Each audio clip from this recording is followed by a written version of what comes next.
Well, all right, Nate, you ready to be here? I'm so excited. It sounds like we've got some fun stuff happening. Nate's business buzz. Yeah. Nate's business buzz. Yeah. All right. It's been a while since I touched on Towne Mall, which will be city center soon. I think after all this stuff is done. I wouldn't expect it to be renamed or see a new sign up until later, 26, maybe 2027. But we got two Towne malls. Both of these I have found on PlanHub.com, which the links work if you have them.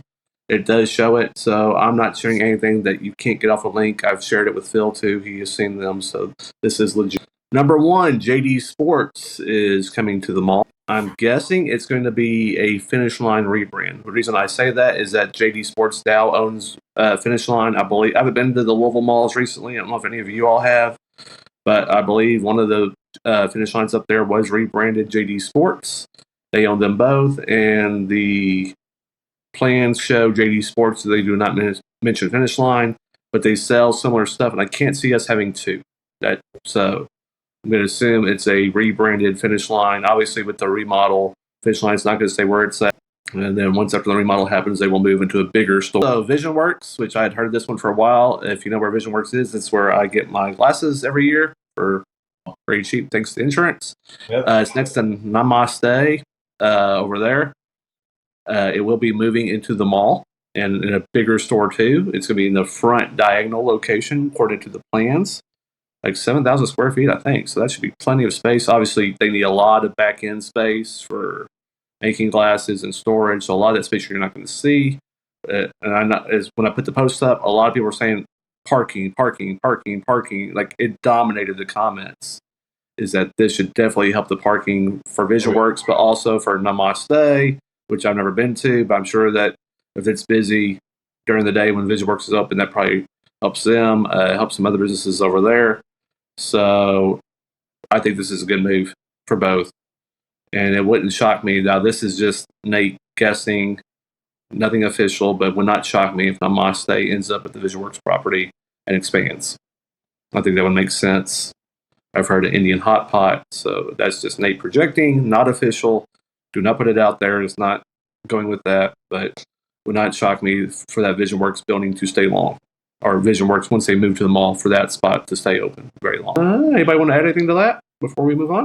It's good to know about Visionworks because I get my contacts there. So yeah, I get my glasses there. I've been going there for years. Gotten so many dilations there that I'd rather not have anymore. But I do get my glasses there. They've always been friendly. I think I was going there before, when it was Dr. Beiser's, I believe, is what it was before. Dr. Beiser's. Yep. So it's been there for a while.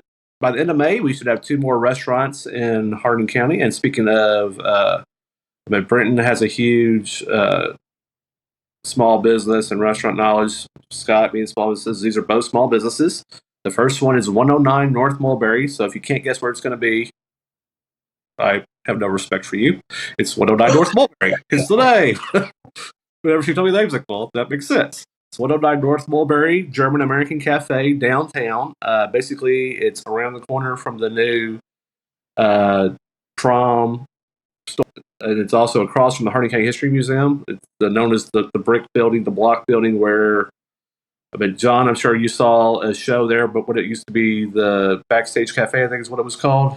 In that building, it's been a Coke thing. It's been Black Sheep General Store. I think that's where Sweet Retreat started, if I'm not mistaken.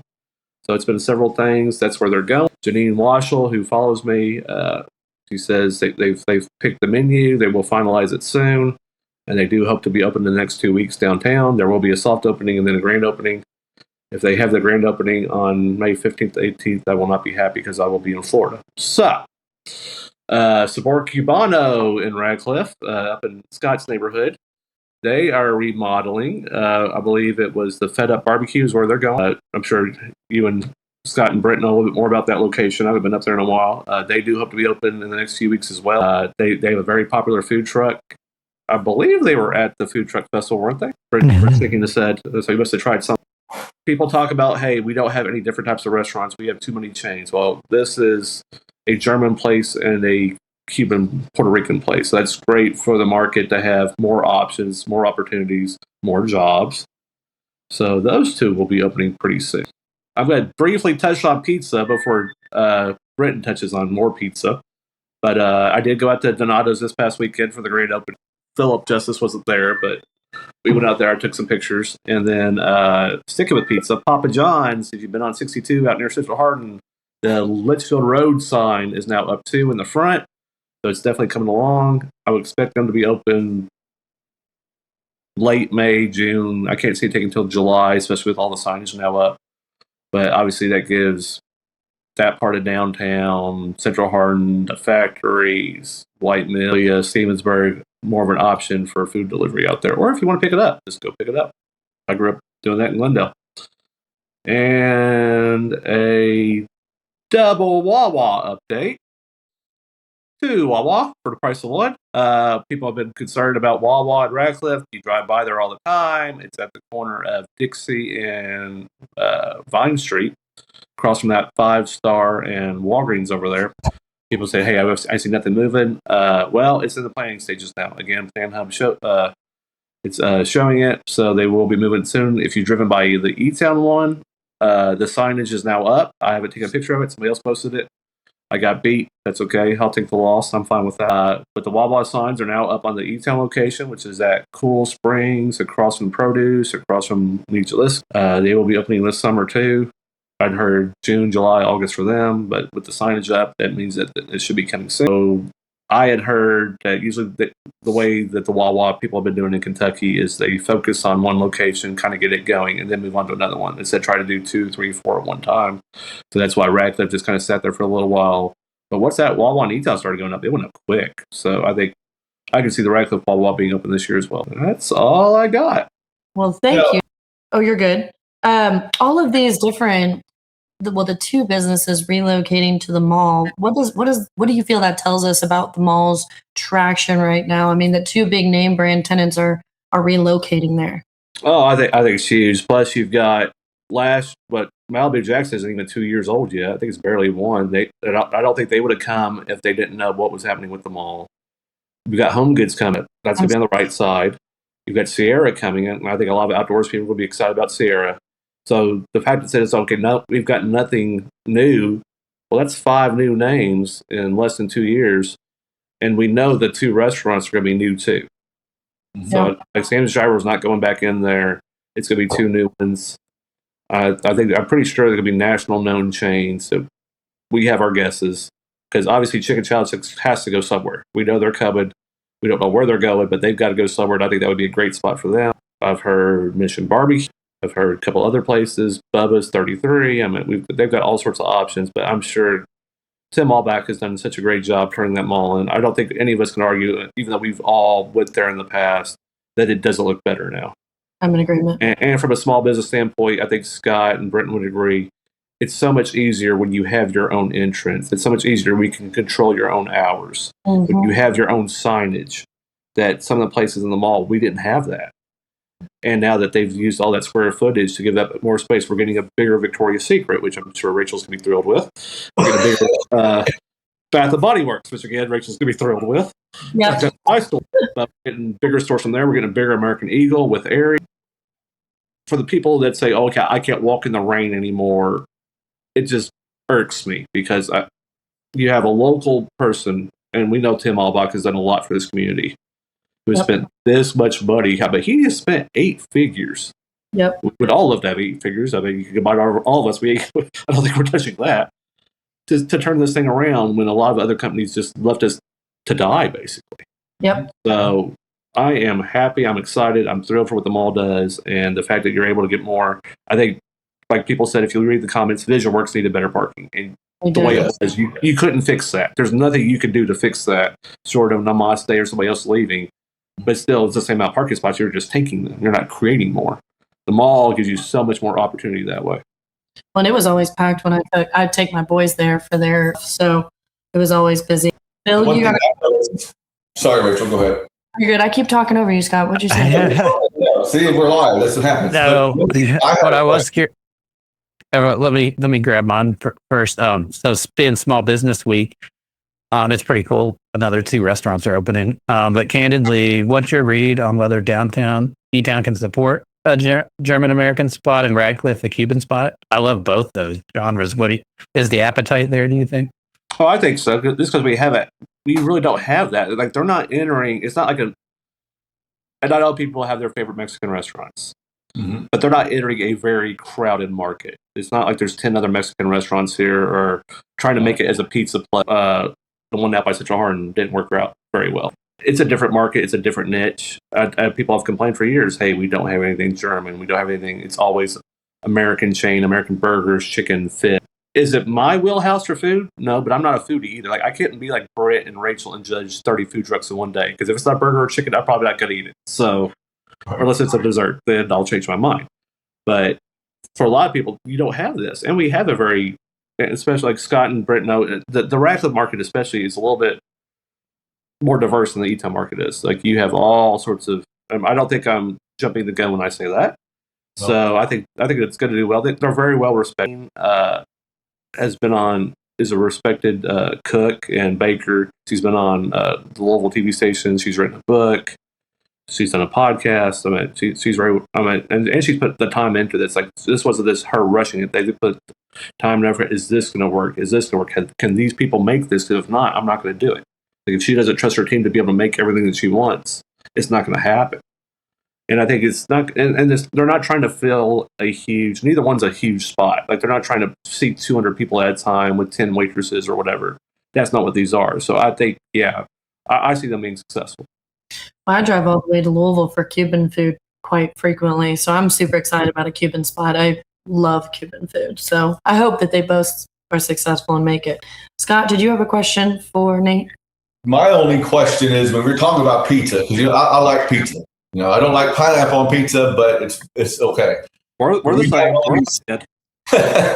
You have these multiple pizza locations. The only thing that I can think of is saturation, because how many other pizza places do we need?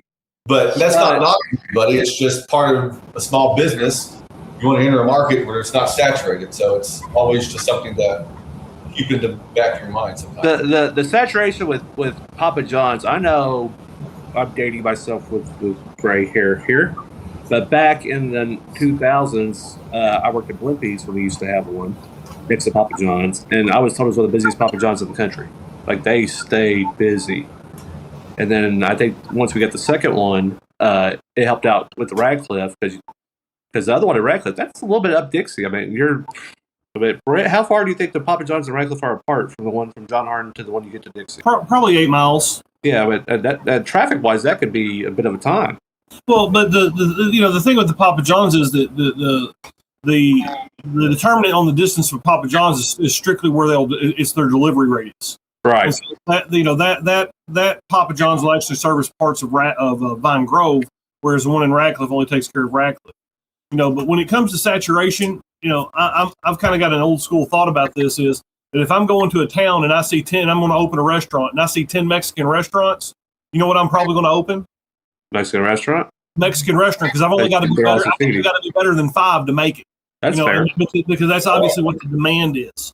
And so, I do have the folks that are coming in with the German and the Cuban. They have niches. That's a high demand. That's smart, but also in the back of my mind, I'm sitting there thinking about, well, why have those niches not been filled already? Because maybe the demand hasn't been there for that.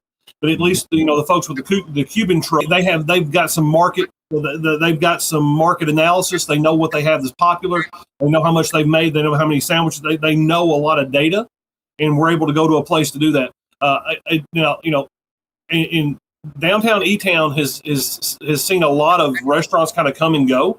And I don't know why. I don't know if it's the rent. I don't know if it's the difficulty in parking. But it's a lot more challenging for a place that seems to be such a focal point. It's a lot more. It seems like a lot of restaurants and a lot of things have challenges and have struggled there.